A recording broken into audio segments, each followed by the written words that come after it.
Assalamualaikum warahmatullahi wabarakatuh. Kembali lagi di channel Bris Official.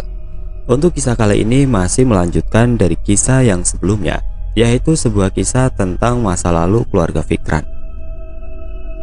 Dan sebelum kita masuk ke ceritanya, tekan dulu tombol like video ini dan tekan juga tombol subscribe channel ini. Dan jangan lupa nyalakan juga lonceng notifikasinya agar teman-teman tidak ketinggalan cerita-cerita baru dari channel ini. Dan seperti apa untuk kisah kali ini? Langsung saja kita simak berikut ini.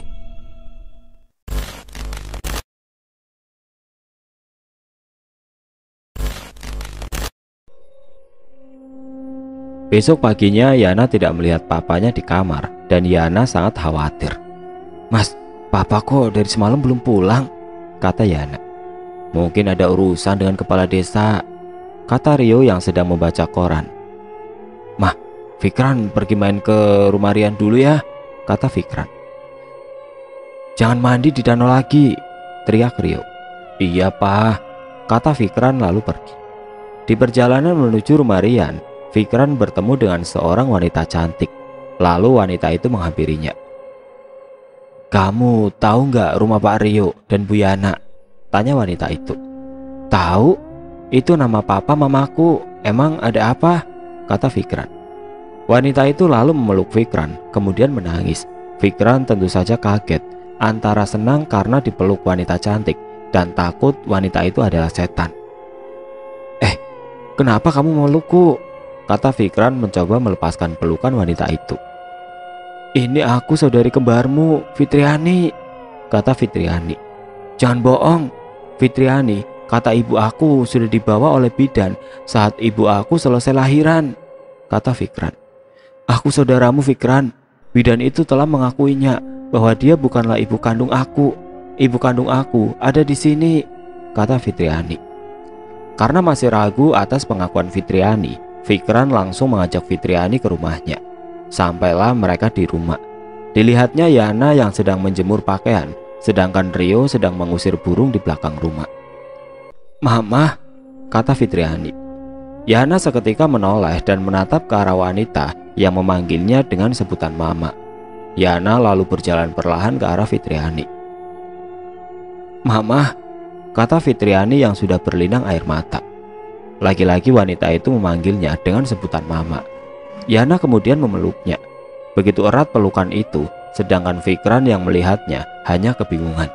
Bagaimana bisa ibunya yakin itu adalah Fitriani? "Mama, aku anak mama, Fitriani," kata Fitriani memeluk Yana. "Mama tahu, Fitriani, mama tahu," kata Yana terus memeluk Fitriani. Yana begitu sangat yakin bahwa itu benar anaknya. Kemudian Rio pergi ke depan dan ditatapnya baik-baik wanita yang sedang dipeluk Yana. "Itu siapa?" batin Rio yang terus menatap wanita itu. "Papa," kata Fitriani menatap ke arah Rio. Rio kaget karena wanita itu memanggilnya dengan sebutan papa. Diliriknya Yana. "Serius mah? Dia bukan anak papa. Papa gak pernah selingkuh, sumpah," kata Rio memeluk Yana karena takut Yana memukulnya dengan rotan. "Apa sih Pak? Ini anak kita Fitriani," kata Yana melepas pelukan suaminya. "Ah, yang bener mah," kata Rio lalu menatap Fitriani. "Wah, tapi kok aneh ya mah, Fitriani cantik," kata Rio lalu menatap istrinya dari ujung rambut hingga ujung kaki. "Maksud papa apa?" "Maksud papa, mama udah gak cantik," kata Yana mencubit pinggang Rio. "Cantik kok, tapi udah keriput," kata Rio tertawa. Yana lalu memukul Rio menggunakan sapu lidi, sedangkan Fitriani dan Fikran tertawa melihat tingkah orang tuanya. "Kak, kakek nenek mana?" tanya Fitriani. Kakek udah meninggal tenggelam di danau, sedangkan nenek sampai dengan sekarang belum ada kabar. Kalau kakek dari sebelah mama sih, nggak tahu dari semalam belum pulang," kata Fikran. "Kasian kakek," kata Fitriani. "Ya udah, aku mau pergi main dulu ya," kata Fikran. "Kak, boleh ikut nggak?" kata Fitriani. "Minta izin dulu sama mama papa," kata Fikran. "Mah, Pah, boleh nggak Fitriani ikut dengan Kak Fikran?" kata Fitriani. "Jangan lama," banyak yang mama mau ceritain ke kamu, kata Yana lalu terus mengejar Rio. Jangan pergi ke danau, teriak Rio yang sedang berlari, sedangkan Reza sedang jalan-jalan bersama Riani di tepi danau. Kamu cantik banget hari ini, kata Reza. Makasih Sa, kamu kapan balik ke Palu? Tanya Riani. Setelah lulusan kayaknya, kata Reza. Ya LDR dong kita, kata Riani. Kamu mau nggak nikah sama aku? Kata Reza. Mau sih, tapi kan kita masih sekolah, kata Riani. Riani, kata Reza lalu menarik tangan Riani ke arah belakang pohon besar. Mereka lalu melakukan hubungan terlarang itu. Setelah melakukannya, Riani ketakutan. Reza, aku takut hamil, nanti mama papa aku marah, kata Riani meneteskan air mata. Udah tenang saja, aku akan tanggung jawab kok, kata Reza. Sampailah Fikran dan Fitriani di rumah Rian. Rian, ayo kita jalan yuk, kata Fikran. Fik, ini siapa? Kok ada bidadari nggak kasih tahu gua? Kata Rian. Ini adik gua woi, Fitriani, kata Fikran. Ah, saudari kamu yang hilang itu ya? Tapi kok, kata Rian. Udah panjang ceritanya, lo mau ikut gak? Kata Fikran. Ikutlah, kapan lagi gue jalan dengan cewek cantik seperti Fitriani, kata Rian. Fitriani hanya tersenyum mendengar pujian Rian. Jangan senyum gitu dong, lemes gue liatnya, kata Rian. Apa sih, jijik dengernya tahu, kata Fikran. Jangan gitu dong adik ipar, kata Rian tertawa. Najis banget punya kakak ipar kayak lo. Udah, Rianinya mana, ajak sekalian, kata Fikran. Rianinya nggak ada, katanya mau kerjain tugas sekolah, kata Rian. Emang ada ya tugas sekolah? Kata Fikran. Ya nggak tahu, kok tanya saya, kata Rian tertawa. Mereka lalu pergi ke danau itu lagi, dan Rian melihat Riani sedang bersama Reza di tepian sungai sedang berpacaran. Riani, teriak Rian. Rian, kalian sedang apa di sini? Kata Riani sedikit panik. Harusnya aku yang nanya gitu. Ngapain lo dengan si Reza berduaan di tempat sepi? Kata Rian emosi. Santai saja bro, namanya juga orang lagi pacaran, kata Reza. Rian sangat emosi dan hendak ingin memukul Reza, namun dilerai oleh Fikran. Udah, kalian jangan berantem, kata Fikran. Reza lalu membisikkan sesuatu ke telinga Riani dan berjalan pergi. Namun saat berpas-pasan dengan Fitriani, Reza terpesona dengan kecantikannya. Kemudian melanjutkan langkahnya dan meninggalkan mereka di danau itu. Malam hari pun tiba. Reza datang ke danau itu. Tidak lama kemudian datanglah Riani. Za, kenapa sih kamu ngajak aku ke sini malam-malam? Tanya Riani. Kamu hanya sendirian kan?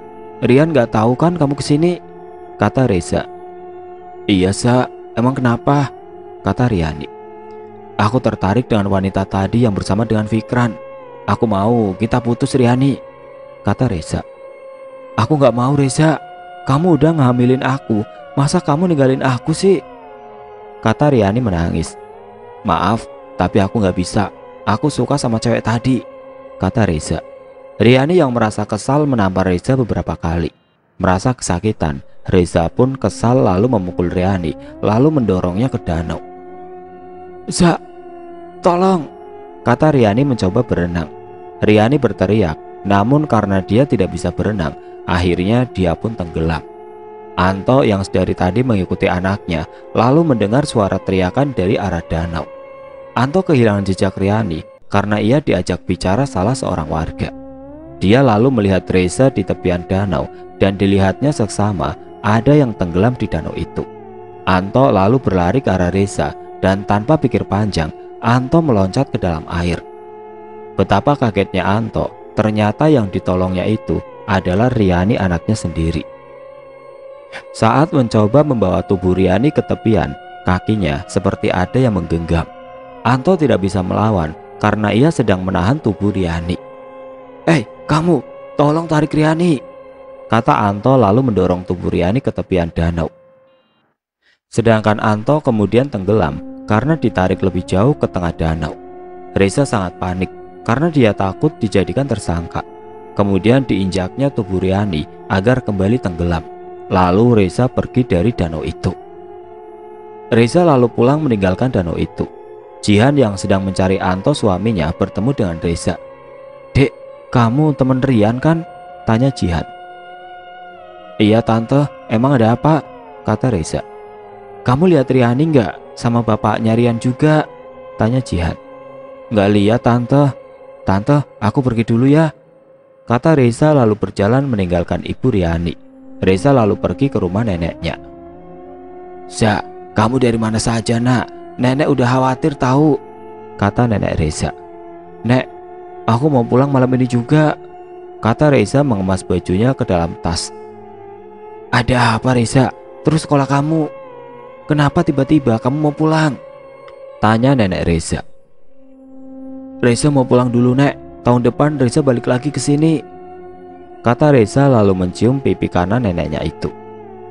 Ya, Reza sangat sayang kepada neneknya ketimbang kedua orang tuanya yang sibuk bekerja di kota. "Nenek jangan sedih, Reza pasti bakal balik lagi ke sini," kata Reza memeluk neneknya. "Kamu hati-hati ya Za, ini sudah malam," kata nenek Reza mengusap punggung cucunya itu. "Iya nek, Reza pamit dulu ya," kata Reza lalu pergi meninggalkan kampung itu. Di perjalanan Reza selalu dihantui oleh perbuatannya tadi. Dia sangat shock atas apa yang dia lakukan. Reza tidak menyangka dia akan menghilangkan nyawa seseorang. Keesokan paginya Reza terbangun. Mobil pick up yang dia tumpangi telah berhenti. "Woi, bangun," kata bapak itu. Reza lalu turun dari mobil itu dan langsung meninggalkan sopir yang telah memberikan tumpangan. "Dasar gak tahu terima kasih tuh anak," kata bapak itu. Reza terus berjalan dan dia bertemu dengan bos papanya. "Reza," panggil bapak itu. Om Hendra," kata Reza. "Kamu mau kemana?" tanya Pak Hendra. "Mau pulang om," kata Reza. "Ya udah, ikut om saja. Om mau ketemu bapak kamu," kata Pak Hendra. Reza pun masuk ke dalam mobil itu. Ternyata di belakang ada Putri, anak Pak Hendra. "Aisyah," sapa Putri. "Putri? Padahal aku gak pergi lama-lama amat, tapi kok kamu tambah cantik sih," kata Reza. "Kamu bisa aja Za," kata Putri tersenyum. Mereka lalu sampai di rumah Reza. "Tony," kata Pak Hendra. "Bos, ada apa bos? Loh, kok ada Reza?" kata Tony papa Reza. "Tadi aku lihat Reza jalan sendirian, katanya mau ke sini," kata Pak Hendra. "Kamu kenapa balik lagi?" kata Tony. "Emang ada apa dengan Reza?" tanya Pak Hendra. "Sengaja kami mengantarnya ke rumah neneknya, soalnya dia di sini sering keluyuran," kata Tony. Reza lalu masuk ke dalam rumah. "Reza, kamu kenapa pulang?" kata mama Reza. "Bosen mah," kata Reza lalu masuk ke dalam kamarnya. Sedangkan di kampung, Rian sudah panik mencari keberadaan papanya dan Riani saudarinya. "Ini pasti ulah si Reza," kata Rian emosi. "Jangan nuduh orang sembarangan Rian," kata Fikran. "Tapi kok Reza tiba-tiba pulang ke kota, pasti ada sesuatu," kata Rian. Tiba-tiba salah seorang warga datang menghampiri mereka. "Fikran, kakek kamu," kata bapak itu. "Kenapa kakek aku om?" kata Fikran. "Kakek kamu ditemukan tewas di rumah kosong bersama dengan istri kepala desa," kata bapak itu. Fikran sontak kaget. Dia lalu berlari ke rumah kosong itu. Ternyata di sana telah banyak warga. "Lihat Pak Juragan, kok ada di rumah kosong sih sama istri Pak Kades?" kata salah satu warga. "Mungkin mereka melakukan zina terus kena azab," kata mereka lagi. Fikran sangat sedih kakeknya dikatakan seperti itu. Padahal bagi Fikran, kakeknya adalah kakek terbaik. Begitupun Yana sangat shock mendengar Pak Juragan papanya sendiri ditemukan tewas bersama Bu Kades di sebuah rumah kosong. Warga lalu menggotong mayat Pak Juragan ke rumahnya. Sedangkan Bu Kades mereka bawa ke rumahnya juga. Tidak lama berselang ada warga yang berlari dan menghampiri mereka. "Pak, Bu, Pak Anto dan anaknya tewas terapung di danau," kata salah seorang warga itu. Mendengar itu Rian kaget, lalu berlari menuju danau. Jasad Riani dan papanya telah mereka angkat ke tepian danau. Warga di kampung itu sangat kaget, kenapa belakangan ini banyak peristiwa aneh. Mereka lalu menamakan danau itu sebagai Danau Keramat. Dan dalam satu hari itu ada 4 mayat yang mereka kubur, yaitu Pak Juragan, Pak Anto, Riani, dan Bu Kades. 1 tahun kemudian, Reza sudah tidak tahan dengan omelan orang tuanya. "Kamu ini selalu keluyuran bersama Agus dan Bima. Udah gak mau sekolah, nyusahin orang tua saja kamu," kata Papa Reza. "Berisik banget sih, aku mau tidur," bentak Reza. "Kamu ini," kata Tony lalu menampar Reza. Reza lalu pergi dari rumah dan menuju rumah neneknya yang ada di kampung. Setelah sampai, Reza kembali bertemu dengan Fitriani, adik Fikran. "Kakak bukannya teman Rian ya?" kata Fitriani. "Iya, aku teman kakak kamu juga," kata Reza. Reza lalu mengajak Fitriani ke rumah neneknya. "Nenek, aku pulang," kata Reza. "Reza, kamu kenapa baru datang? Nenek kangen kamu," kata nenek Reza lalu memeluknya. "Ini siapa, Za?" kata nenek Reza. "Ini Fitriani, adik teman aku, rumahnya di dusun sebelah, Nek," kata Reza. Nenek Reza lalu bercerita tentang Reza yang selalu senantiasa menjaga neneknya. Dan Fitriani kagum dengan Reza yang sangat sayang terhadap neneknya itu. Rio dan Yana yang sedang mencari Fitriani tiba-tiba didatangi oleh sosok wanita. "Setan, Pak, aku takut," kata Yana memeluk Rio. "Yana, kamu tidak perlu berpura-pura. Aku tahu kamu pernah berbicara dengan dia waktu sedang mencuci piring," kata Rio. "Benar, Yana, telah membuat perjanjian denganku," kata sosok itu. "Perjanjian? Perjanjian apa itu?" kata Rio. "Yana memberiku daging segar setiap bulan purnama dan aku akan memberikan Yana anak," kata sosok itu. "Jadi kalian melakukan hubungan terlarang?" kata Rio bingung. "Bukan, bego. Yana memberiku tumbal dan aku mencabut kutukannya," kata sosok itu. Reza masih bingung, lalu mengambil tanaman bambu kuning yang ada di tepi jalan dan mengejar hantu itu menggunakan bambu kuning. "Sini lo setan," kata Rio mengejar hantu itu. "Tangan kosong kalau berani," kata sosok itu terbang jauh meninggalkan Rio dan Yana. "Pah, kamu ini selalu mencari masalah dengan hantu itu," kata Yana marah. "Udah, kita nggak boleh takut dengan yang begituan," kata Rio. Fikran lalu bertemu dengan Rian. "Rian," kata Fikran. "Iya, ada apa, Fik?" tanya Rian. "Kamu lihat Fitriani nggak?" kata Fikran. "Emangnya pacarku kemana?" kata Rian. "Nggak tahu, katanya mau jalan-jalan, tapi lama banget," kata Fikran. "Ya udah, ayo kita cari aja," kata Rian. Fikran dan Rian lalu melihat Fitriani sedang berjalan bersama Reza. "Fitriani!" teriak Fikran. Kakak, kami baru aja mau nyariin kakak," kata Fitriani. "Ada apa?" kata Fikran. "Reza ngajak aku mau pergi ke gunung malam ini, katanya ada bintang jatuh. Boleh ya, Kak?" kata Fitriani. "Gak boleh sayang, besok saja lihat bintang jatuhnya," kata Rian. "Ih Kak Rian, gak ada bintang jatuh siang hari," kata Fitriani. "Ya udah, kita lihat durian jatuh aja daripada kamu jalan bareng Reza," kata Rian. "Maksud lo apa?" kata Reza mendorong Rian. "Udah weh, gak usah berantem. Gimana kalau kita pergi bareng aja?" usul Fikran. "Tapi kan senternya cuma 1, kata Reza. "Alah, banyak omong lo, tinggal pakai obor juga, ribet banget sih hidup lo," kata Rian. Mereka lalu pergi ke puncak gunung untuk menyaksikan bintang jatuh. Padahal itu semua hanya tipuan agar Reza bisa berduaan dengan Fitriani. Namun sayangnya Fikran dan Rian malah ikut bersama mereka. Mereka lalu melewati jalan setapak yang dikelilingi pohon-pohon besar. Reza yang jalan paling depan, lalu disusul oleh Fitriani, lalu Rian, dan terakhir Fikran. "Lo tahu dari mana bakal ada bintang jatuh, woi?" teriak Rian yang telah digigiti banyak nyamuk. "Jangan teriak-teriak, kita lagi di gunung," kata Fikran. Senter Reza lalu tiba-tiba mati dan angin kencang meniup obor yang dipegang oleh Fikran. "Kakak, aku takut," teriak Fitriani. "Udah, jangan panik. Rian, korek apinya mana?" kata Fikran. Lalu kembali dinyalakan obor itu menggunakan korek api. Namun mereka melihat ada sosok besar hitam tepat di belakang Reza. "Gendruwo!"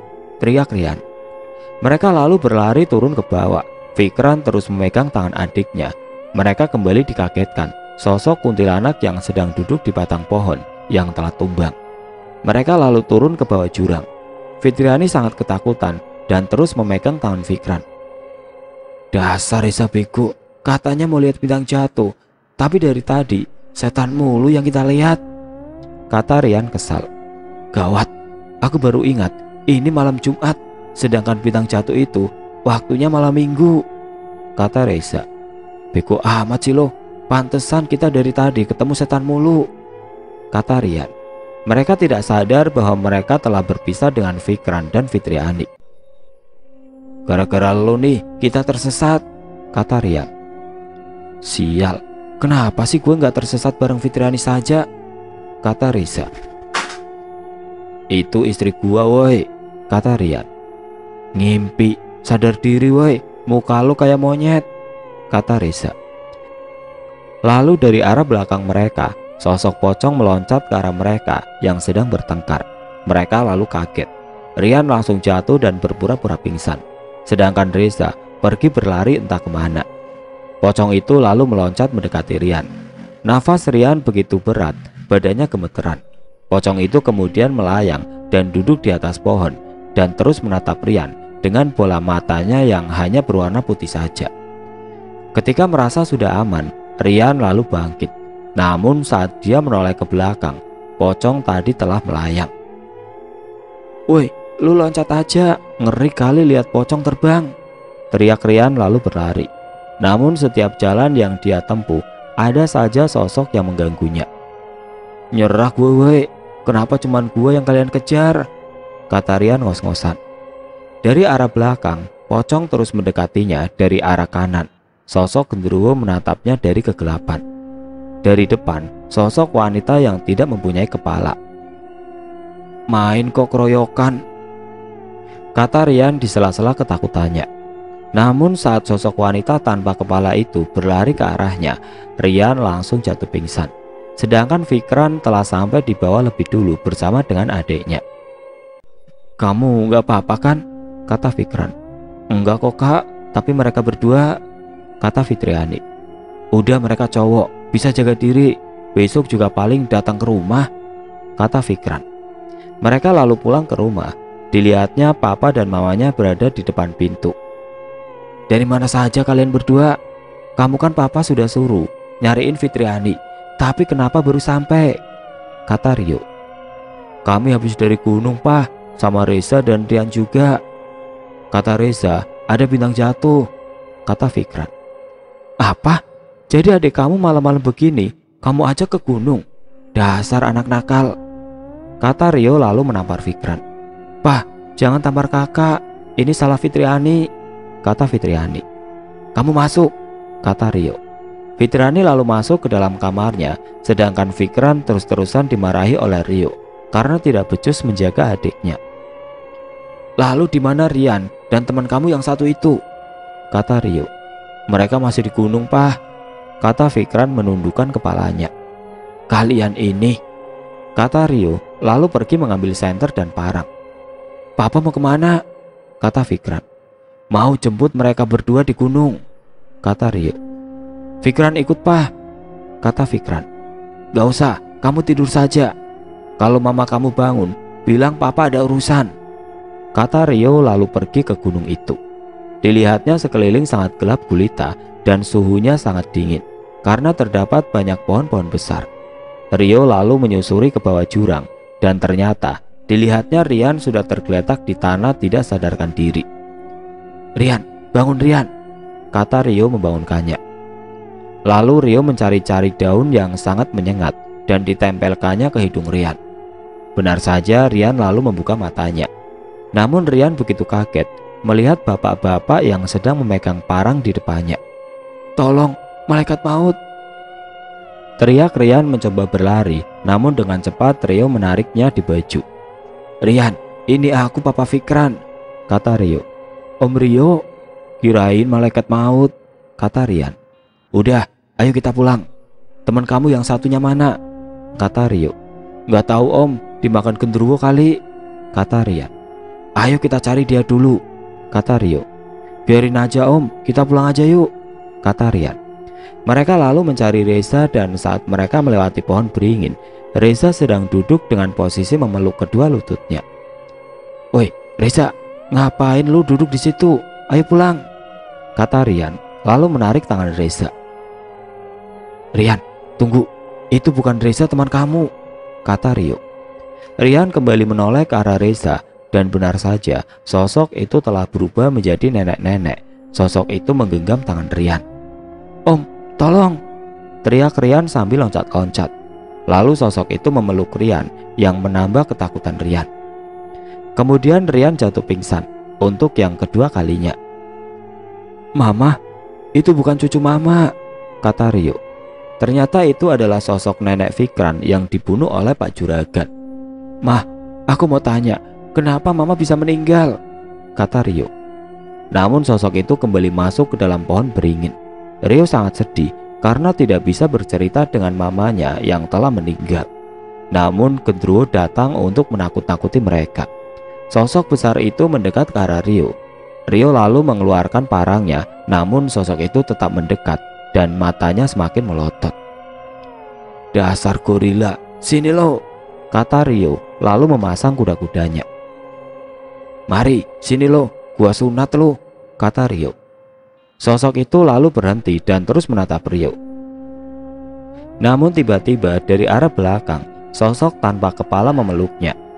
"Woi, lepasin, gua nggak takut," kata Rio meronta-ronta. Kemudian genderuwo tadi mendekat ke arah Rio dan kini pocong pun datang dengan bola matanya yang putih semua.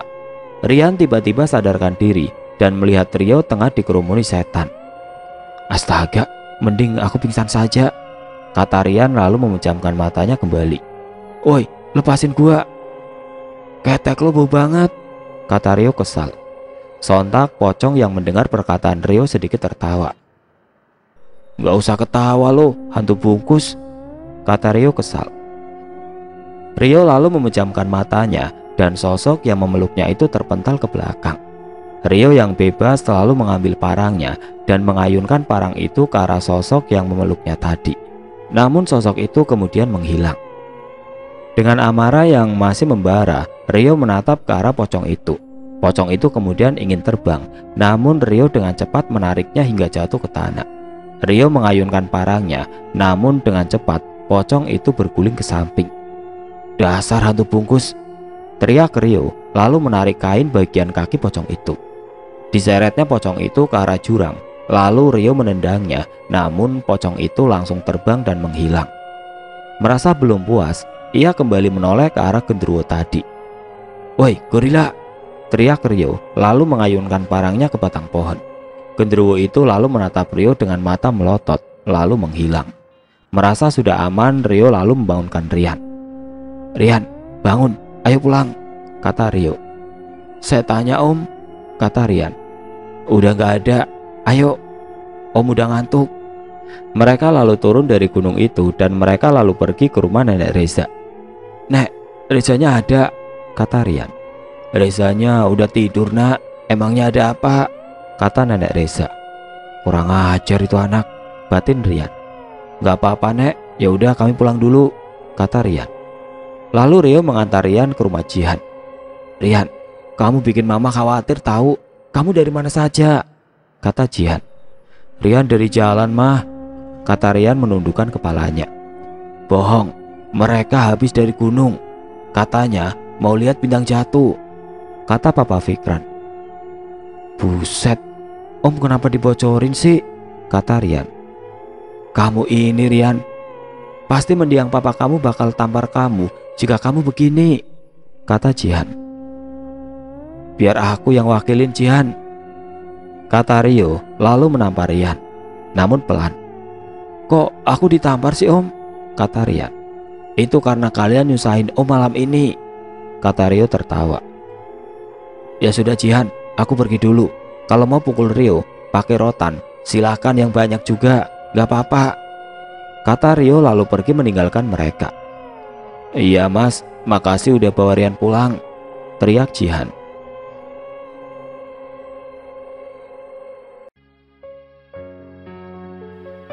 Oke teman-teman, sampai di sini dulu ceritanya. Nantikan kelanjutan kisah ini di video berikutnya. Agar tidak ketinggalan, klik tombol subscribe channel ini dan nyalakan lonceng notifikasinya. Wassalamualaikum warahmatullahi wabarakatuh.